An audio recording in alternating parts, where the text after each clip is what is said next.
Bonne année 2023 à tous. Avant de commencer ce récapitulatif que vous attendez avec impatience, je tiens à signaler que cette vidéo ne sera pas sponsorisée. Alors, chouette d'un côté, ça va en réjouir certains de ne pas voir de pub, mais de l'autre, le financement de cette chaîne est grave en train de se casser la gueule, et si rien n'est fait, il est possible que 2023 voit l'arrêt de ma présence sur YouTube. Donc je lance donc une grande campagne participative pour financer celle-ci. On en reparle en fin de vidéo.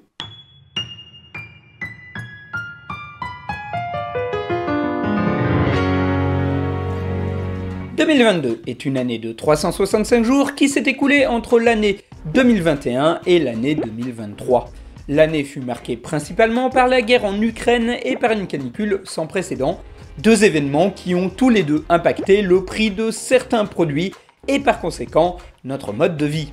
C'est aussi l'année des élections présidentielles en France, de la Coupe du Monde de foot au Qatar et de l'ouverture de la ligne B du métro de la ville de Rennes. 2022 aura vu la mort de la reine Elisabeth II, de l'ancien pape Benoît XVI, de Shinzo Abe, de l'autre 50% des frères Bogdanov et du phénomène des NFT. Mais on s'est toujours pas débarrassé du Covid. Et en 2022, il y a eu des mèmes internet. Bon, la vidéo de l'an dernier aura été la vidéo la plus vue de 2022 sur la chaîne, et donc j'ai décidé de reprendre la même formule. Si la dernière fois on avait parlé de 21 mèmes, cette fois-ci on va en parler de 22. À chaque fois je vais me limiter à un paragraphe ou deux, histoire que ça soit pas trop long. La dernière fois on avait fait le classement par ordre alphabétique, et cette fois-ci ce sera par ordre chronologique, du plus ancien mème au plus récent. Bon, après, dater les mèmes, c'est toujours un peu compliqué, donc c'est plus indicatif qu'autre chose. Alors évidemment, ce top est subjectif, il reflète mes goûts et ce que j'ai vu cette année. D'ailleurs, vous le verrez, en voyant ce top, on s'aperçoit que j'ai pas mal suivi l'actualité liée aux animés et au développement de l'intelligence artificielle. Du coup, il est largement probable que des mèmes que vous adoriez cette année ne soient pas dans la liste, ou que des trucs dont vous n'aviez jamais entendu parler soient dans le top. C'est dommage, mais Internet, c'est très vaste.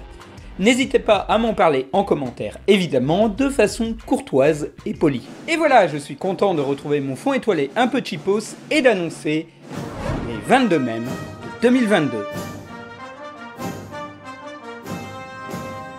Attention, vous êtes partis pour la rétrospective, parce qu'on ne va pas lambiner. Tifa l'italienne. Le 17 janvier 2022, le Sénat italien ouvrait une séance dans laquelle il recevait le physicien et prix Nobel Giorgio Parisi. Toutefois, l'ID de la conversation Zoom ayant fuité, un petit plaisantin a diffusé une vidéo porno mettant en scène Tifa et Cloud du jeu vidéo Final Fantasy VII en plein batifolage. Il s'en est suivi une vague de mèmes et de blagues sur l'incident, mais aussi pas mal de fanart représentant Tifa en plantureuse italienne. Ce à quoi s'est ajouté des vannes sur les frères Mario, italiens eux aussi. Et cet incident fut élu mème de janvier 2022 par les lecteurs du site Know Your Meme. Oui, comme l'an dernier, je vais mentionner ceux qui ont gagné des prix sur ce site. Le Wordle et ses copies. L'engouement autour du Wordle, un jeu de 2021 proposant une partie de motus par jour, a marqué le début de l'année 2022. Le jeu est racheté par le New York Times le 31 janvier et sera à l'origine d'un fait divers en février. Mais surtout, il va engendrer de nombreuses copies, des traductions du concept dans toutes les langues, dont 2 en français, des versions thématiques Harry Potter, Seigneur des Anneaux ou BTS, des versions mots croisés avec des mots inconnus, des Wordle où il faut trouver 2 mots en même temps, suivi d'une version à 3 mots, 4 mots, 8 mots, 16 mots, 32 mots, voire 64 mots en même temps. Et puis ce fut la mode du Heardle, avec l'idée de faire un blind test par jour en 5 indices, idée qui fut rachetée par Spotify et qui a été déclinée elle aussi en des versions spécifiques, qu'elles soient animées ou jeux vidéo, avec des thématiques spécifiques, Pokémon, Mario, Beatles, etc. Et puis sont arrivés les jeux de prise de tête ultime comme le Semental, dont le but est de retrouver un mot à partir de son champ lexical, ou du Pedantal qui consiste à retrouver une page Wikipédia avec le même principe, sans parler de Framed, le Wordle du cinéma où il faut deviner un film à partir de captures d'écran. La liste n'est pas exhaustive et d'ailleurs depuis ma vidéo là-dessus en début d'année, pas mal de nouveaux jeux et de nouveaux concepts sont sortis. Bon, ça a l'air de s'être un petit peu calmé au milieu de l'année 2022, mais on n'est pas à l'abri en 2023 d'une nouvelle fournée. En tout cas, je continue à jouer à certains quasiment tous les jours, preuve que, ça fonctionne bien. Kirby Mouthful Mode. C'est le 9 février 2022, au cours d'un Nintendo Direct, que le gameplay du jeu Kirby et le Monde Perdu fut dévoilé au grand public. On y voyait Kirby pouvant cette fois-ci avaler des voitures et des distributeurs automatiques avec son corps entourant l'objet comme une sorte de plastique, que les Anglais ont surnommé le Mouthful Mode. Il a suffi de ces quelques images pour faire exploser sur l'heure l'imagination des dessinateurs, à commencer par Keke Flipnote, et tout le monde s'imaginait ce qu'il se passerait si Kirby avalait des tonnes de choses différentes. Alors ça n'a pas été le jeu de l'année, malgré ses qualités, mais le même fut élu même du mois de février 2022 sur le site Know Your Meme. Et ça, c'est quelque chose. La baffe de Will Smith. Le 17 mars 2022 avaient lieu les Oscars du cinéma. Toutefois, une vanne de Chris Rock sur le crâne chauve de Jada Pinkett Smith énerva son mari Will Smith, qui se leva et gifla le présentateur sur scène avant de s'en prendre verbalement à lui. Une photo de la claque depuis une caméra située derrière Will Smith circulera beaucoup sur le net, notamment sur Reddit, engendrant des détournements, des parodies et même des fanarts. Sans parler des YouTube poop et autres montages sur l'incident qui, il faut dire, est assez rare dans le monde consensuel de la télévision et du cinéma. Et hop, la photo sera élue même du mois de mars 2022 par le site Know Your Meme. Ouais, la Pixel War de Reddit. Retour au 1er avril 2017, où Reddit avait proposé durant 72 heures le r/place, un jeu dans lequel les internautes avaient le droit de poser un pixel toutes les 5 minutes sur une page blanche de 1000 pixels sur 1000, ce qui avait résulté en une guerre de territoire pour que les communautés les plus soudées se fassent une place sur le tableau. Il est à noter que le r/place de 2017 a été inventé par Josh Wardle. Ouais, le nom vous dit quelque chose? Bah oui, c'est l'inventeur du Wordle dont on a parlé plus tôt. Le mec est simplement à l'origine de 2 phénomènes de 2022.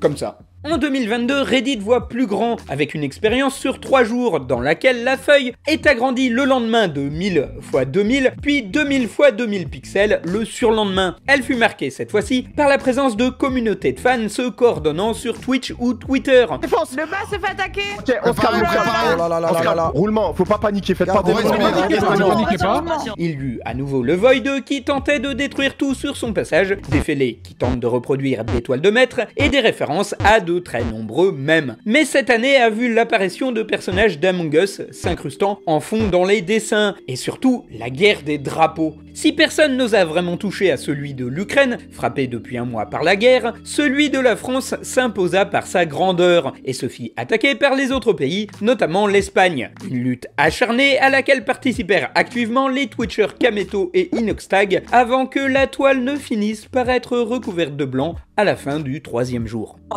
on peut mettre que du blanc. Ah ouais? Ah ouais? Oh non, l'autodestruction elle est lancée. Est-ce que ça veut dire que c'est fini? Mais non, c'est que c'est fini les gars, c'est fini. C'est fini les gars, ça disparaît.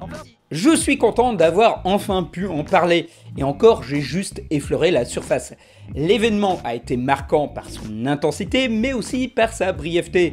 J'avais passé 3 jours rivés à l'écran en me demandant s'il fallait que je fasse une vidéo là-dessus, parce que vu le temps que je la fasse, tout le monde était passé à autre chose. Donc voilà, c'est fait, je suis content. Anya, Spy X Family. Le 9 avril 2022, l'adaptation animée du manga Spy X Family débute et de nombreux internautes découvrent le personnage d'Anya, la gamine de la série, et sa capacité à faire des têtes marrantes et exagérées. De plus, de nombreux passages de l'animé et du manga la mettant en scène furent détournés. Les internautes aimèrent tellement Anya qu'il y eut aussi un mème la photoshopant dans des cases épiques d'autres mangas. Bon, là j'ai carrément fait un numéro spécial manga où je parlais un petit peu plus spécifiquement de ce mème. Bon, à la fin de l'année, Anya fut détrônée par un autre personnage à cheveux roses, mais ça aussi, on va en reparler. Let me solo her. Le début de l'année 2022 a aussi été marqué par la sortie d'Elden Ring, un jeu de From Software qui se trouve être littéralement Dark Souls mais en monde ouvert. Rencontrant un très fort engouement, le jeu fut l'objet de plusieurs mèmes. Le plus marquant restera ce joueur qui bat l'un des boss les plus durs du jeu, Malenia, quasiment à poil, ayant une simple soupière sur la tête. Non seulement l'exploit est impressionnant, mais en plus il l'a reproduit à volonté pour des joueurs ayant appelé à l'aide. Après avoir dit aux joueurs « Let me solo her », soit « Laissez-moi m'occuper d'elle, seul ». Un événement incongru qui, en plus de sa catchphrase devenue culte, a généré de nombreux fanarts et des imitateurs plus ou moins doués. Elden Ring ayant été déclaré comme jeu de l'année par de nombreux podcasts de jeux vidéo, il était normal d'en parler un petit peu dans cette vidéo. Running Up That Hill. Cette année vit aussi la sortie de la 4ème saison de Stranger Things. Les internautes ont surtout découvert via la série le tube Running Up That Hill de Kate Bush, dont l'écoute joue un rôle très important dans la saison. La chanson engendrera de nombreux détournements sur TikTok, ainsi que plusieurs remixes, et sera propulsée numéro 1 sur iTunes. 3 semaines après la diffusion de l'épisode, la chanson deviendra numéro 1 des ventes en Angleterre, chose qu'elle n'avait pas réussi lors de sa sortie il y a 37 ans. Et ouais, la chanson de l'année, c'est littéralement un tube de 1985. Même pas un remix, le vrai tube. Et je trouve ça étonnamment cool que Kate Bush, chanteuse grandiloquente à la voix haut perché, soit redevenue à la mode au bout de 40 ans. C'est assez génial. Dall-E Mini, Crayon. Lancée en avril 2022, Dall-E est une intelligence artificielle permettant de dessiner sur commande à partir de ce qu'elle trouve sur internet. Si celle-ci n'est utilisée d'abord que par des curieux, sa version en ligne, sortie en juin, Dall-E Mini, rebaptisée plus tard Crayon, va enthousiasmer les foules, chacun s'essayant à lui demander les choses les plus improbables. L'IA se fait aussi remarquer pour ses contours flous et son incapacité, voulue par ses programmateurs, à retranscrire les visages de manière crédible. Cela ne découragera pas les internautes qui vont rivaliser d'imagination pour tenter de créer les images les plus drôles ou dérangeantes, certains ayant remarqué qu'elle était douée pour retranscrire les images prises lors d'un procès, ou avec une caméra de sécurité, ou à créer des Funko Pop improbables. Et ce mème fut élu meilleur mème du mois de juin sur le site Know Your Meme. Ne vous inquiétez pas, on va reparler de nos amis les intelligences artificielles. Breaking Bad. Malgré la fin de la série spin-off Better Call Saul durant l'été, en 2022, les communautés de fans de Breaking Bad étaient en feu, ceux-ci ayant multiplié les mèmes au cours de l'année, les plus impressionnants étant ceux qui détournent des passages de la série pour l'insérer dans Minecraft, Super Mario ou Mario Kart. On trouve aussi le personnage de Mike Hermantrop s'incrustant dans des mèmes de manga. Vers la fin de l'année, on a aussi vu pas mal de détournements d'une scène où Walter White hurle derrière la vitre d'une voiture, souvent pour désigner le désarroi d'un spectateur devant un événement qu'il ne peut pas maîtriser. C'est fou à quel point la série reste iconique sur le net alors qu'on va fêter les 10 ans de la fin de Breaking Bad cette année. Et ouais, désolé pour le coup de vieux. D'ailleurs, en parlant de séries qui restent toujours dans le cœur des geeks, même après des décennies, The One Piece is real. Alors que le film One Piece Red cartonnait au cinéma, une scène de l'animé où Barbe Blanche hurle que le One Piece existe pour de vrai a refait surface. The One Piece is real! La phrase fut spammée sur le net, tandis que la scène fut associée à la chanson de Kanye West, Dark Fantasy, auquel on a ajouté plusieurs images tirées de l'animé comme s'il réagissait à ce moment, ce qui fut parodié et détourné. Au même moment sortait une mode consistant à dessiner les personnages de One Piece à poil et avec un énorme Bah ouais, c'était l'été, il faut bien que certains s'occupent. Bon, puisqu'on parle de pirates, Chat Dr. Livesey. Dans le roman de 1885, L'île au trésor de Robert Louis Stevenson, le Dr. Livesey reste un personnage secondaire qui aide Jim à monter une expédition. C'est un personnage de second plan qui passe derrière Jim Hawkins ou Long John Silver. Mais étrangement, en août 2022, Internet fit la connaissance d'une adaptation du livre par un studio d'animation russe en 1988, où le Dr. Livesey est un personnage bigger than life. Surnommé Chad Livesey, notamment à cause de sa démarche, cette interprétation engendrera de nombreuses parodies en tout genre. Pour le coup, ça reste ce genre de mème devant lequel je suis complètement passé à côté, malgré le fait qu'il avait été élu mème du mois sur Know Your Meme. Heureusement qu'un short de Janonymous en avait parlé. Bah ouais, 2 personnes qui parlent d'eux-mêmes valent mieux qu'une. Stable Diffusion.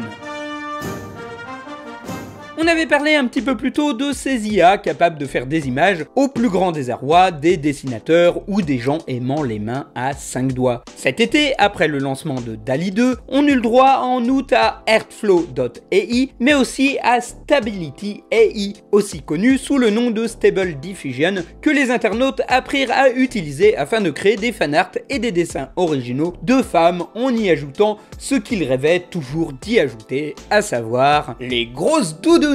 Ce fut un tel festival de décolletés généreux et de plans suggestifs que l'application se fit rebaptiser Hentai Diffusion, au point que furent pointés du doigt ces moments où l'intelligence a fini par ajouter des seins improbablement gros un petit peu partout, et à faire de la merde. Pour le coup, je ne vous le cache pas, j'ai grave envie depuis des mois de faire une vidéo parlant de la façon dont les intelligences artificielles sont passées très vite d'un truc de science-fiction à une réalité, et ce quasiment en un an, et surtout de leur usage par les internautes.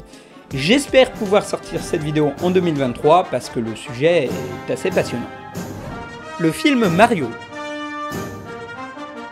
Prévu pour l'année 2023, le film Super Mario a généré des mèmes dès l'apparition de son trailer lors du Nintendo Direct le 23 septembre. Entre 2 critiques de la voix de Chris Pratt, on a eu le droit à un débat sur les fesses de Mario et des détournements de l'exclamation de joie de Bowser ou du roi pingouin qui veut qu'on s'agenouille devant lui. La bande-annonce complète, dévoilée au mois de novembre, a elle aussi généré son lot de parodies. Donc ça c'est pour la partie mignonne de l'automne, passons à la partie moins mignonne.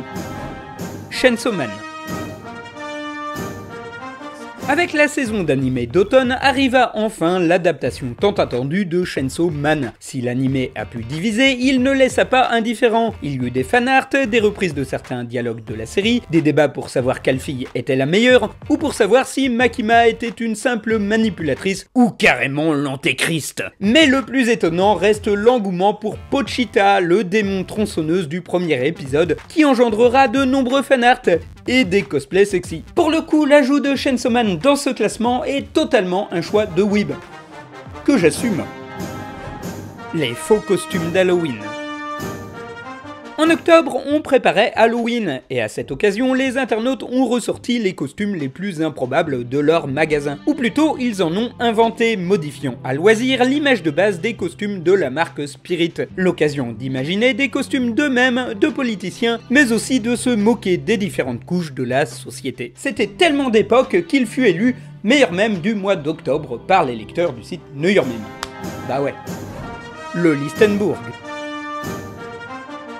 Initié comme une vanne sur Twitter par l'utilisateur Gaspardo, le 30 octobre 2022, le Listenbourg, un pays fictif placé au bout de la pointe ibérique, développa tout un lore, créé par les internautes qui imaginèrent des villes, des particularités, des spécialités, et même un langage propre. Alors oui, c'est un résumé très rapide, parce que ma dernière vidéo parlait de ce même beaucoup plus en profondeur. J'y interviewais même le 2e ministre du Listenbourg. Donc n'hésitez pas à la voir. Twitter Blue.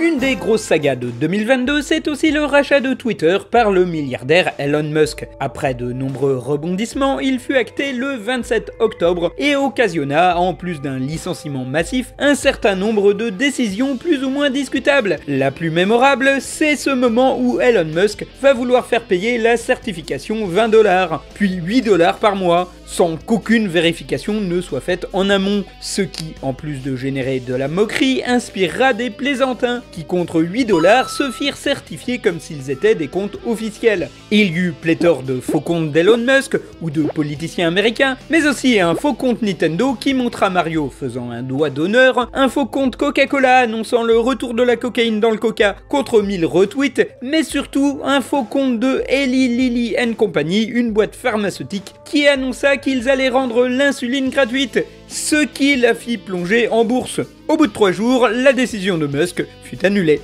Après, ça n'est pas la seule histoire absurde impliquant Twitter durant cette fin d'année. Je pense surtout à la rumeur d'une boîte à pizza et de Greta Thunberg, mais si je parlais de tout le cirque qu'il y a autour de ce site, on aurait de quoi faire 20 minutes. Et la plupart du temps, c'est juste des mauvaises décisions. Donc autant se limiter à ça. Goncharov. Suite à la parution d'une paire de pompes de contrefaçon, les internautes s'évertuèrent fin novembre à créer une légende autour d'un film produit par Martin Scorsese nommé Goncharov, qui serait sorti en 1973 avec Robert De Niro en tueur russe égaré à Naples. Nouvelle création collective du net, Goncharov généra en quelques jours des affiches, des faux DVD, des fausses bandes originales, une fausse bande-annonce et un très grand nombre de fanart homo-érotiques. Le tout sous la bénédiction de Martin Scorsese lui-même. Une anecdote voudrait qu'une partie des fausses images du film aient été générées par des IA. Ce qui tombe bien, puisque nous allons parler de ChatGPT.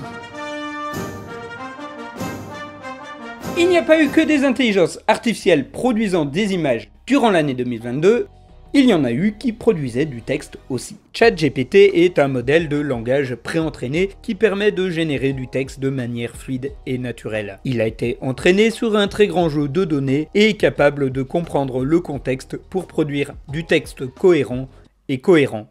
Pour le coup, je me suis pas foulé, c'est moi-même qui ai demandé à l'IA de pondre ce texte de présentation. Comme vous le voyez, c'est à peu près correct, mais il y a quand même comme un petit problème de redondance. Lancé fin novembre 2022, ChatGPT ou ChatGPT fut testé par près d'1 million d'internautes qui postèrent les résultats de leurs conversations sur les réseaux sociaux. Que l'expérience soit positive, comme lorsqu'elle a écrit des faux discours, une fin alternative à Titanic ou des contes de Noël assez mignons, ou négative, comme lorsque l'IA s'obstine à ne pas vouloir répondre, lorsqu'elle donne des réponses fausses en prétendant dire la vérité, ou lorsqu'elle montre une incapacité pathétique à faire des jeux de mots cohérents. Après, c'est quand même con d'avoir comme initiale GPT et de ne pas savoir faire de jeux de mots. Voilà, comme dit plus tôt, j'adorerais développer le sujet dans une future vidéo, tant tout cela est à la fois passionnant et un peu flippant. Bocchi the Rock. Bocchi the Rock raconte comment une fille extrêmement angoissée socialement rejoint un groupe de rock. Sorti un petit peu dans l'indifférence, l'animé a su faire parler de lui au cours des semaines, notamment pour la qualité de son animation. Mais c'est surtout les tronches incroyables de son héroïne, Bocchi, qui retinrent l'attention. La bande d'angoissés qui peuple internet trouvant là un écho à leurs propres sentiments. En parallèle de cela, on trouve aussi des fanarts plaçant les personnages de la série sur des pochettes de disques célèbres et des fusions entre Bocchi et Dwayne Johnson, alias The Rock. Et voilà, on a fait le tour de l'année, mais normalement, vous devriez vous dire qu'il manque quelque chose. En effet, j'ai mis un mème de côté, celui que je considère comme étant le meilleur de l'année. Mais en attendant, quelques mentions honorables. Badass Stephen Byrne, Wipey, le Docteur Octopus sans tentacules, Fur, We Don't Talk About Bruno, la mort de la reine d'Angleterre, le complot d'Alerte Rouge, les animations de Bowling Creepy, le Terrified Noot Noot, John Mastodon, No Bitches, la Zizi Kaka Mixtape et la danse des Koopa Troopa. Allez, on est parti, le meilleur mème de l'année 2022 est Morbius. Voilà la preuve qu'on peut être à la fois sur une année donnée le meilleur mème et le plus mauvais film. Car même en étant gentil, Morbius reste un film passable. Basé sur un méchant de Spider-Man dont Sony a gardé les droits, le film raconte comment le scientifique Morbius, joué par Jared Leto, devient un être vampirique et doit se battre contre son frère adoptif incarné par un Matt Smith en roue libre. Si l'ensemble donne un divertissement assez moyen, il en aura énervé plus d'un pour sa façon putassière d'essayer de rameuter les spectateurs de Spider-Man No Way Home pour une scène post-générique. Mais ce qui est fascinant, c'est comment les internautes s'en sont emparés pour en faire un bien meilleur film. Les internautes ont commencé à faire tourner des rumeurs de scènes de Morbius bien plus délirantes que celles du film. Celui-ci est investi de pouvoirs extraordinaires, il prononce des catchphrases comme « You've been morb »,« I'm beginning to morb » ou le fameux It's Morbing Time. Son poster est parodié et les internautes expliquent que le film n'a pas bidé. Au contraire, il s'est vendu 3 trillions de tickets et les salles de cinéma croulent sous le poids de l'argent du Morbius Sweep qui balaye tous les autres films de l'affiche et ce malgré le silence des médias. On parle alors d'un Morbius 2 ou de l'inclusion de Morbius dans tous les films du MCU. Mais le plus drôle, c'est que les exécutifs de Sony Entertainment y ont cru. Le film est ressorti en salle pour surfer sur le mème et il a rebidé. Depuis, Morbius a un statut culte et ironique. Certains le diffusent sur Twitch, voire sur Discord dans des qualités plus que dégueulasses pour le plaisir de la vanne. Cette histoire est tellement folle que sur le site Know Your Meme, Morbius a été voté comme meilleur mème durant 2 mois consécutifs, ce qui n'était jamais arrivé auparavant.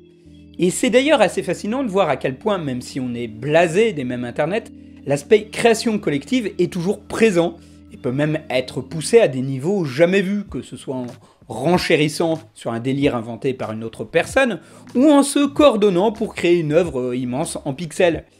Et cette créativité collective, elle fait écho à celle naissante des intelligences artificielles, qui sont vues à la fois comme une aide pour générer une œuvre fictive, mais aussi comme une menace potentielle sur notre propre créativité. Voilà, j'espère continuer à traiter de cette question en 2023, parce qu'elle est passionnante, mais je ne sais pas si j'ai la capacité de faire d'autres vidéos. En effet, j'ai de plus en plus de mal à financer mon activité. Les vidéos font maintenant 10 000 vues en moyenne, ce qui serait très cool ailleurs que dans un monde de requins comme YouTube.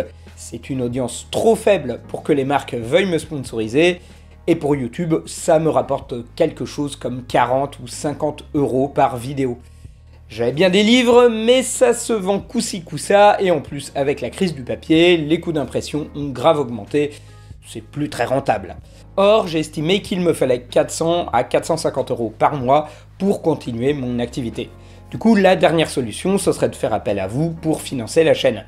Vous êtes presque une quarantaine de personnes à me donner des pourboires tous les mois sur Tipeee et Utip, des fois certains depuis des années, ce qui me fait gagner près de 120 € par mois.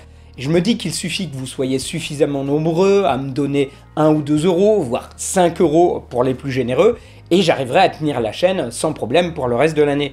Et je parle bien de dons par mois, les dons ponctuels et les achats de goodies, c'est super cool, mais ça ne permet pas de faire un budget. En plus, j'ai ouvert la chaîne au programme de fidélité de YouTube pour les abonnés YouTube Premium.